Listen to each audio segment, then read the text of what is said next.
मैं सुधांशु मिश्रा अपने चैनल मिश्रा जी के माध्यम से आप सभी श्रोतागण को चंदन वंदन और अभिनंदन। नीलाम्बुजश्यामलकोमलांगं सीतासमारोपितवामभागम् पाणौ महासायैकचारुचापं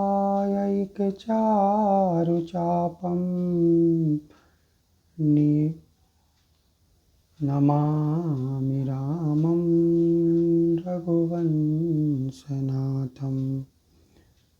नमामि रामं रघुवंशनाथं। प्रिय श्रोतागण, इसके पहले वाले वीडियो में मैंने बताया था कि जनकपुर में विश्वामित्र मुनि के चरण दबाते हुए दोनों भाई आज्ञा पा करके अपने अपने शयन कक्ष में चले गए और सुबह उठ करके उन लोगों ने विश्वामित्र मुनि का चरण स्पर्श किया।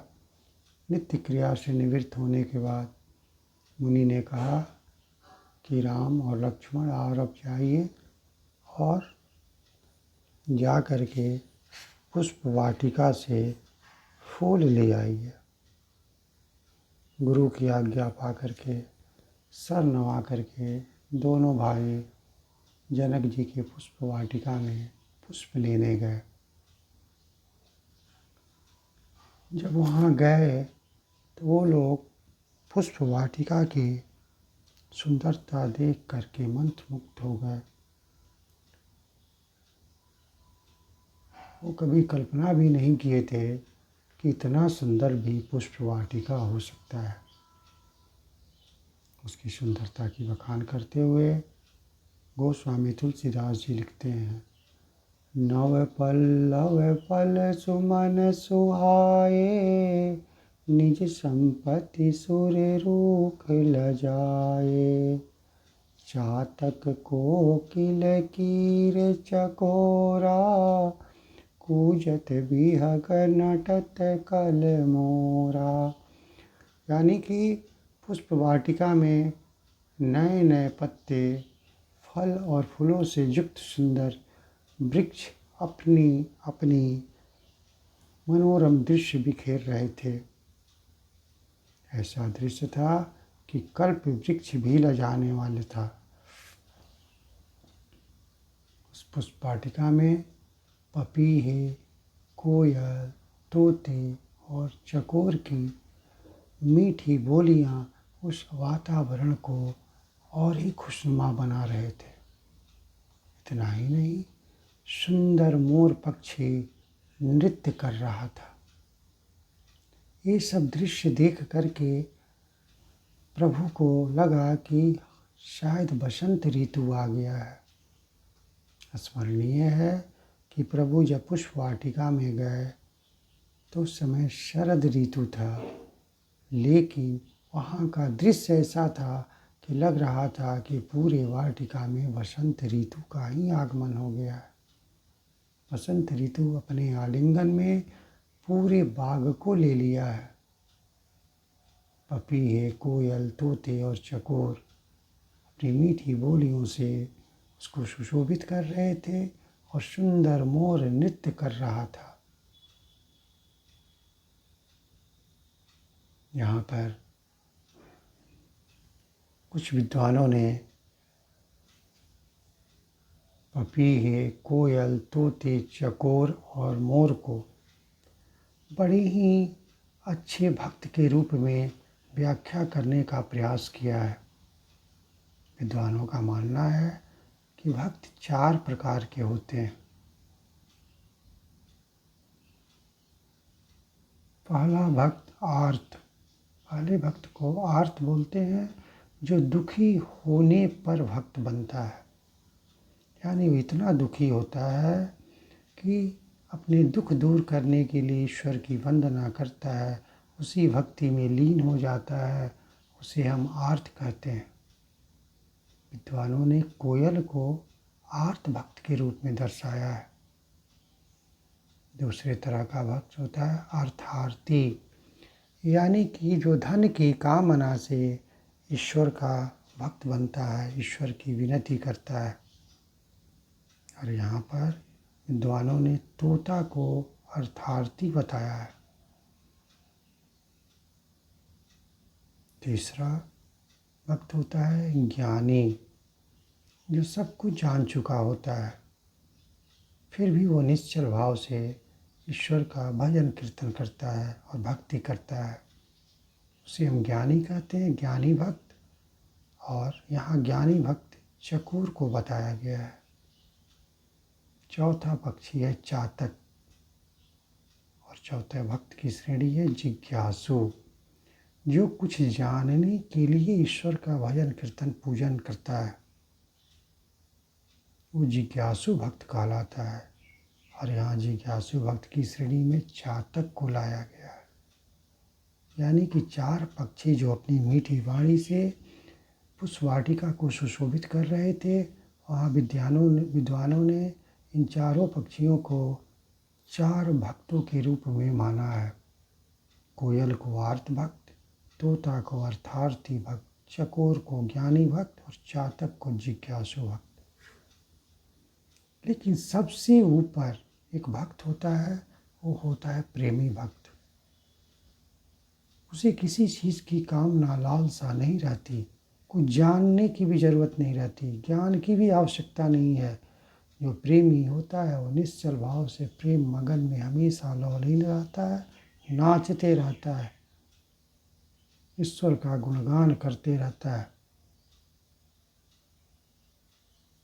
जैसे मीराबाई थी, हमेशा ईश्वर के प्रेम में इतने मगन थी कि सदैव वो गुनगुनाते रहती थी, पद लिखती रहती थी, हमेशा नृत्य किया करती थी।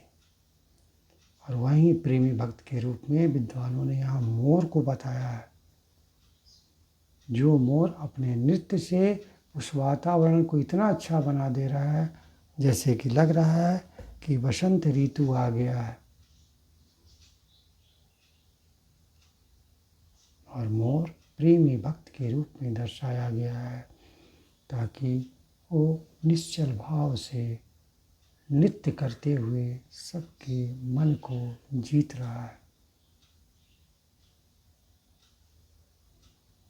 इतना ही नहीं, पुष्प वाटिका के बीचों बीच एक बड़ा ही सुंदर सरोवर है। और वो सरोवर सामान्य सरोवर नहीं है। उस सरोवर के में जो सुंदर निर्मल जल है, उसमें अनेकों रंग के कमल खिले हुए हैं। अनेकों प्रकार के पक्षी उसमें कलरव कर रहे हैं। भंवरे उस फूलों का रसास्वादन कर रहे हैं।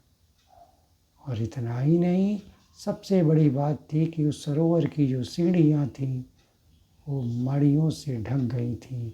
यानी सीढ़ियाँ मणियों से सुशोभित थी, मणि से बनाए गए थे। यहाँ तक कि इंद्र भी जब ऊपर से देखते थे तो वो भी लज्जित हो जाते थे कि इतना सुंदर सरोवर तो मेरे इंद्रलोक में भी नहीं है। ऐसे सरोवर को देख करके प्रभु श्री राम और लक्ष्मण भैया बहुत ही आश्चर्यचकित और खुश हुए। वहाँ की सुंदरता में ही वो खो गए और भूल गए थे कि हमें फूल भी ले जाना है, हमें पुष्प भी ले जाना है, मेरा इंतजार कर रहे हैं गुरुवर। जब वो अचानक उनको याद आया कि मुझे तो पुष्प भी लेनी है, गुरुवर को पूजा में विलम्ब होता होगा, तब उन्होंने माली से क्या कहा, चहु दिशि चितई पूछी माली गण, लगे लेन दल फूल मुदित मन, ती अवसर सीता तह आई, गिरिजा पूजन जननी पठाई।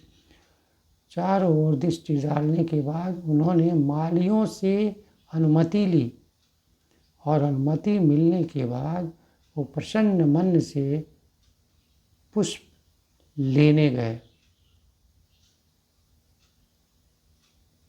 यहाँ ध्यान देने की बात है, प्रभु चाहते तो बिना रोक टोक के भी पुष्प को तोड़ सकते थे, क्योंकि यहाँ आने के पहले वो पूरे नगर में घूमे थे और पूरे नगर के लोग, यहाँ तक कि राजा जनक भी उनसे पूर्व परिचित थे और उनके चरित्र और स्वभाव और सुंदरता से सब लोग बहुत खुश थे। माली भी इस बात को जानता था, इसीलिए वो फूल तोड़ने से मना नहीं करता। लेकिन इस प्रसंग से हमें ये सीख मिलती है कि हम कितना भी बड़ा क्यों ना हो, लेकिन दूसरे की वस्तु लेने के पहले अनुमति लेना नितांत आवश्यक है। ये नीति और परंपरा भी है और शिष्टाचार का पालन भी है। प्रभु ने यहाँ पर शिष्टाचार दिखा करके अपने संस्कार को दर्शाया है, इसीलिए वो माली से अनुमति लेकर के ही तब फूल तोड़ रहे हैं।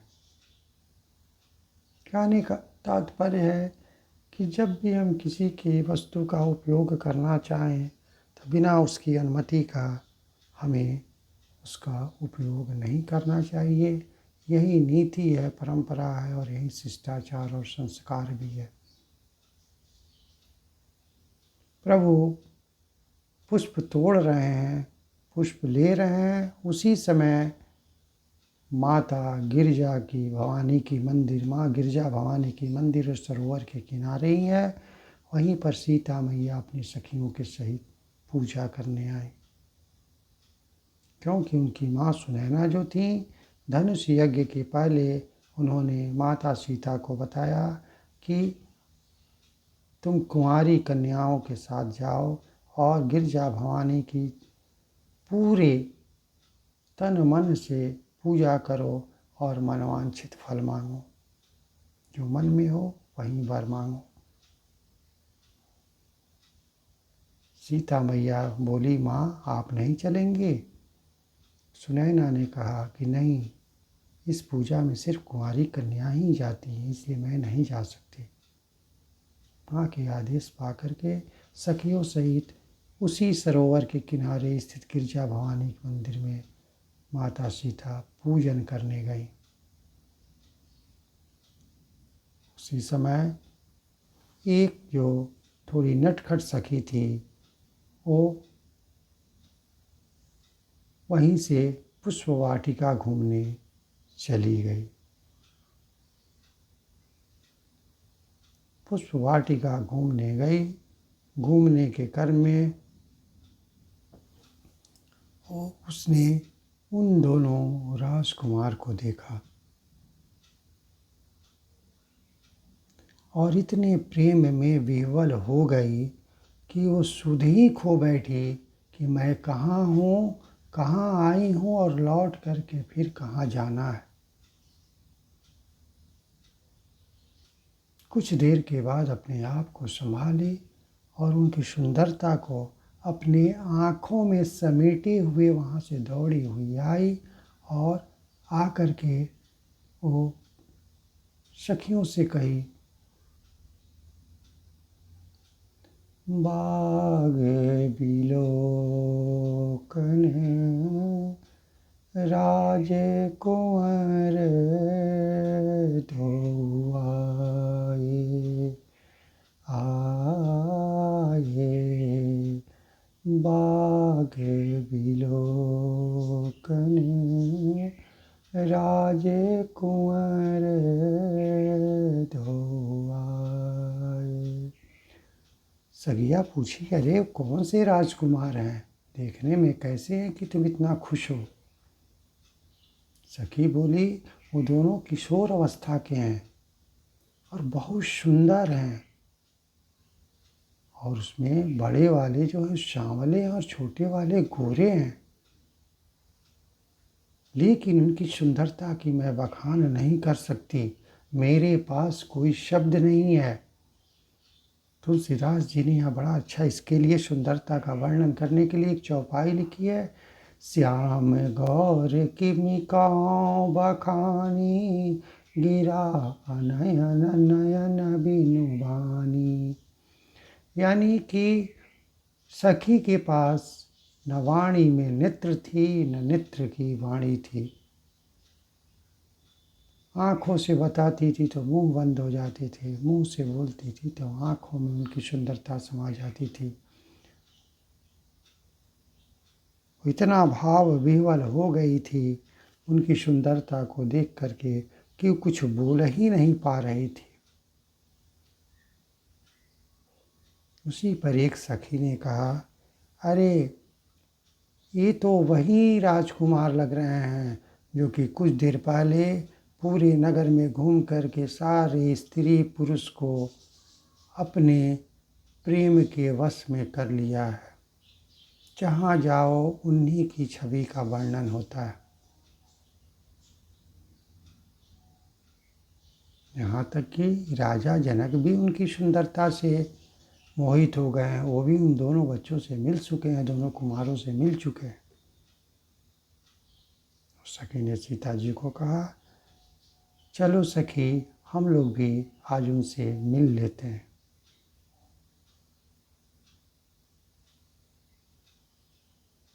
सीता जी को तो ये बात अच्छी लगी। सीता जी तो सारी बात जानती थीं। गोस्वामी तुलसीदास जी कहते हैं, चली अग्र कर प्रिय सखी सोई, प्रीति पुरातन लखई न कोई। यानी मन ही मन सीता जी सोच रही हैं कि पुरानी प्रेम आज फिर जागृत हो जाएगी।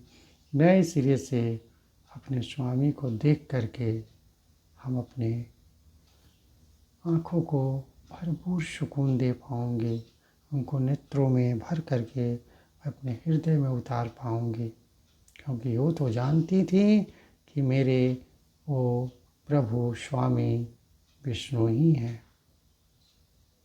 लेकिन यहाँ नर लीला करने के लिए सबसे अनजान बनी हुई थी। लेकिन वो जैसे ही सुनी वो सब कुछ समझ गई। और प्रीति पुरातन लखई नहीं कोई, पुरानी प्रीति को कोई लखे नहीं। इसीलिए वो भी सहज भाव से सखियों के साथ राम और लक्ष्मण को देखने चली गई।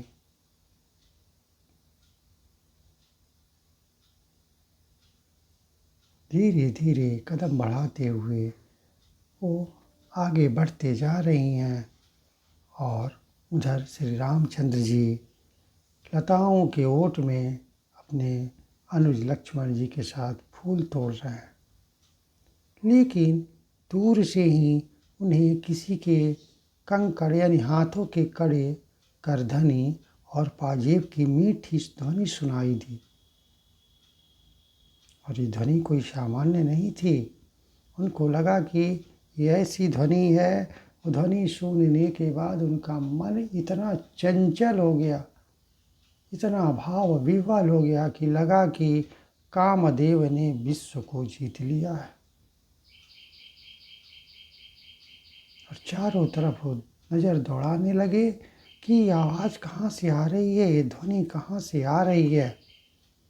तब तक अचानक लताओं की ओट से सीता जी के मुख रूपी चंद्रमा पर उनके नेत्र चकोर बन गए। यानी कि जिस प्रकार चंद्रमा को देखने के लिए चकोर बेचैन और लालायित रहता है और देखते ही उसकी खुशी का ठिकाना नहीं रहता, उसी तरह लताओं के ओट से जैसे ही सीता जी को प्रभु श्री राम ने देखा, लगा कि हम चंद्रमा को कोई चकोर देख करके अपने हृदय में बहुत ही सुकून दे रहा है, बहुत ही हृदय में शीतलता भर आई और हृदय में सारी सुंदरता को भर करके वो अपने नेत्र को बंद कर ले रहे हैं।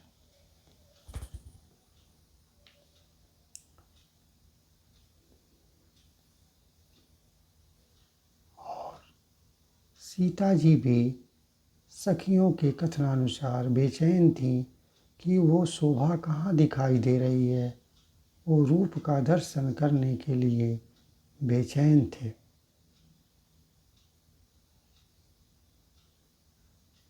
सीता जी की सुंदरता को देख करके प्रभु श्री राम ने लक्ष्मण जी से कहा, हे तात, हे अनुज, लगता है ये वही जनक जी की कन्या है जिनके लिए धनुष यज्ञ हो रहा है। लगता है कि ये अपने सखियों के सहित गौरी पूजन के लिए आई हैं। ऐसी सुंदरता तो हमने जीवन में कभी देखा ही नहीं था, और ये देख करके मेरा पवित्र मन भी क्षुब्ध हो गया है। और इतना ही नहीं, शुभ शगुन भी होने लगे हैं। मेरे बाएं अंग फड़क रहे हैं। दूसरी तरफ सीता जी भी उन दोनों भाइयों के सुंदर चेहरे को देखने के लिए बेचैन थी। उसी समय जैसे ही लताओं से इन दोनों भाई के चेहरा अलग हुए और जैसे ही सीता जी की नज़र प्रभु श्री राम पर पड़ी, देखते ही उन्होंने अपने नेत्रों के किवाड़ बंद कर लिए। ऐसा लगा कि कोई खजाना तिजोरी में रख करके बंद कर लिया जाता है कि कोई इसे चुरा करके न ले जाए। उसी तरह उसकी सुंदरता को देख करके और उन्होंने आंखों में भर करके पलकों को बंद कर दिया। उन्हें लग रहा था कि मैं इनको पलकों के रास्ते हृदय में उतार लूं, कहीं पलकें खोलूंगी तो कहीं ये बाहर न निकल जाएं।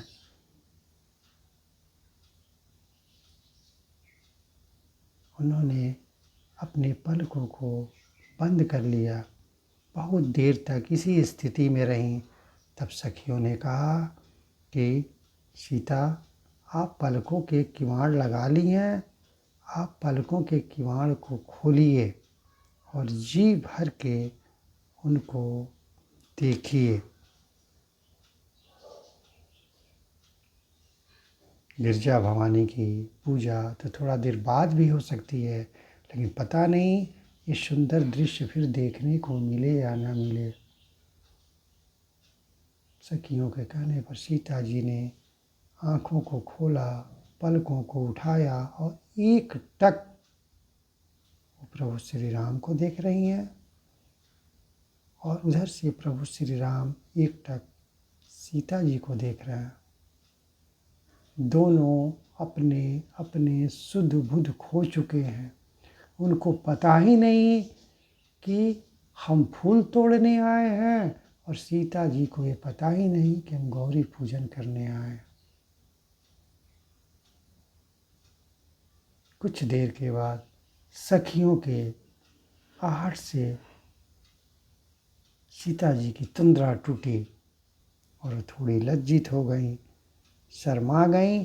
उसके बाद सखियों सहित वो फिर गौरी पूजन के लिए आई। गौरी पूजन के लिए तो पहले आई थी मनवांछित वर पाने के लिए, लेकिन जैसे ही उन्होंने प्रभु श्री राम को देखा, अब दौड़ी हुई बेचैनी से गिरजा भवानी के पास आई और आकर के वो विनती करने लगी। क्या विनती की, इसकी चर्चा हम कल करेंगे। तब तक के लिए हम अपनी वाणी को यहीं विराम देते हैं। हम लोग सदैव इसी तरह प्रभु श्री राम की कामना करें, विनती करें, उनका भजन कीर्तन करते रहें और ईश्वर में विश्वास करके अपने कर्म को करते रहें और ईश्वर से सदैव विनती करते रहें। प्रभु हम भी शरणागत हैं, स्वीकार करो तो जाने। अब मुझे पतित से पावन, सरकार करो तो जाने। जय श्री राम।